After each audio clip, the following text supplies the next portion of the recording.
Traffic জ্যামে আটকে গেলে তুমি কি গাড়ি ফেলে বাড়ি ফিরে যাও? না, তাই তো। তুমি অপেক্ষা করো, কারণ তুমি জানো একসময় রাস্তা ঠিক খুলবে। তাহলে জীবনের কঠিন সময় ধৈর্য হারিয়ে ফেলো কেন?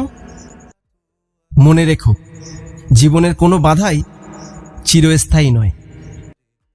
আজ যে বাধা তোমাকে আটকে রেখেছে, কাল সেই বাধাই হয়তো বড় শিক্ষা হয়ে উঠবে। শুধু একটু ধৈর্য ধরো, নিজের ওপর বিশ্বাস রাখো আর এগিয়ে চলো। দেখবে জীবনের পথ ঠিকই একদিন পরিষ্কার হয়ে যাবে। এমনই অনুপ্রেরণামূলক ভিডিও পেতে পেজটি ফলো করো। ট্রাফিক জ্যামে আটকে গেলে তুমি কি গাড়ি ফেলে বাড়ি ফিরে যাও? না, তাই তো।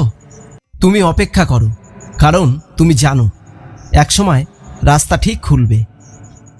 তাহলে জীবনের কঠিন সময় ধৈর্য হারিয়ে ফেলো কেন? মনে রেখো, জীবনের কোনো বাধাই চিরস্থায়ী নয়। আজ যে বাধা তোমাকে আটকে রেখেছে, কাল সেই বাধাই হয়তো বড় শিক্ষা হয়ে উঠবে। শুধু একটু ধৈর্য ধরো, নিজের ওপর বিশ্বাস রাখো আর এগিয়ে চলো। দেখবে জীবনের পথ ঠিকই একদিন পরিষ্কার হয়ে যাবে। এমনই অনুপ্রেরণামূলক ভিডিও পেতে পেজটি ফলো করো।